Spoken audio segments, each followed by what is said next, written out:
right, here we go. Gonna be a quick video. Stern inspection lights. Yeah, these are all, I got it all in. I'll just basically go over what I did to do this. Your mileage may vary. See what you want to do there. I haven't even fired it up yet, so we'll do that together.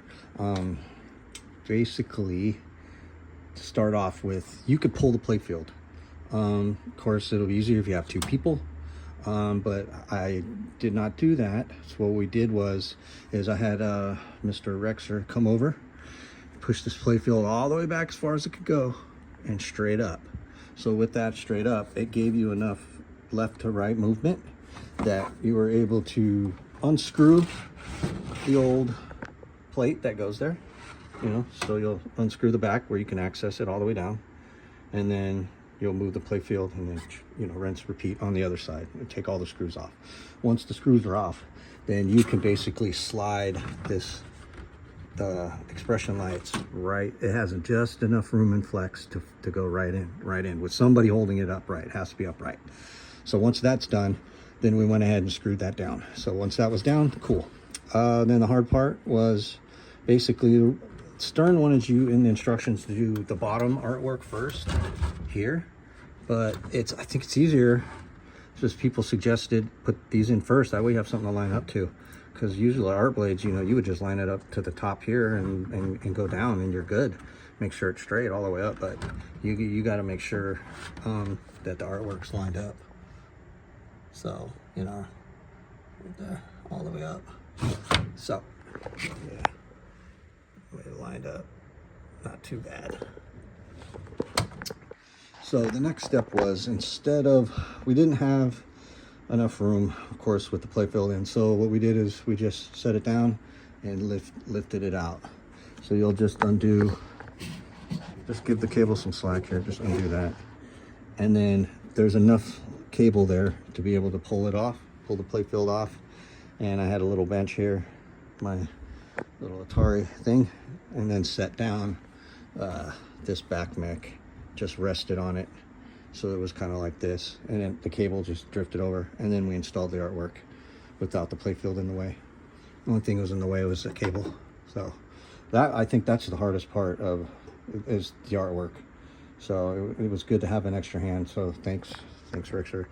And then these are your two boards here. They come pre-drilled now, which is sweet. If you have the older machines, they didn't, like Rush, I don't believe, had them pre-drilled, but these are all pre-drilled. So you just screw these boards into the side there. Of course, you got orange to orange over here, white to white, and then all these ferrite cords. These things are annoying, so there's a bunch of them. And then you just route them that way. And then I put one here, and one here. So, and then just routed the cable that way. So basically you'll unplug this and plug it into here and reroute, you know, pull this back. That's the extra slack. And then it comes with another cable to go from here back to the node board over there. So cool. Wasn't too bad if it wasn't 95 degrees in here. But yeah, pretty simple, straightforward, not too bad. It's just it's easier if you have an extra set of hands and eyes to help you with the art and the playfield. So all right, well, I'll get the playfield down, and then we'll fire it up together. All right, be right back. All right, boot it up.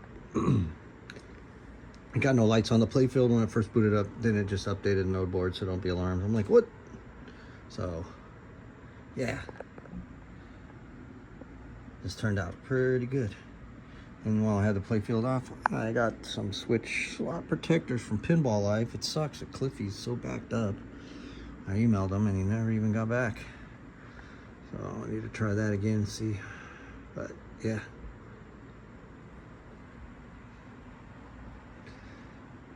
Yeah, I had to have these because I mostly wanted the artwork. So yeah, you could see the line. Not too bad. Tiny gap. this side. A little bit less.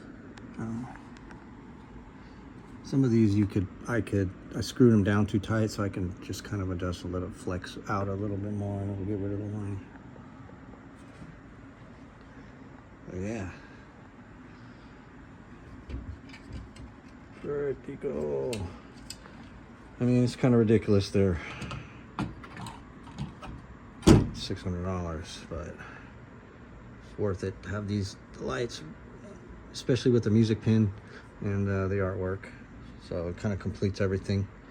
So next up will be get some speaker lights going. I have a kit, some under cabinet lighting, then upgrade the sound on this bad boy. So all right, if you have any questions, this is, you know, real quick video. It wasn't there's other install videos out there for the expression lights. It's not too hard. Just follow the directions, except for the artwork part. Just put the lights in first so you can line up the artwork. And then I use Rapid Tack, you know, that to clean everything, and then I just did a light spray. I didn't do the wet method.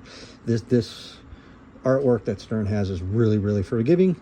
You could stick it down, pull it back, put it back, stick it, you know, there's a lot of room for, you know, messing up, but I did a little bit of Rapid Tack just to give me a little bit of movement with it, so I can, you know, slide it where I needed it to be. So that stuff's real good for vinyl, applying vinyl. So grab yourself a bottle. It'll last you years. So I've had the same bottle for 5 years now. Still going through it, so it comes in handy. Cool. All right, man, I'm gonna go through and play this and see exactly what this is all about.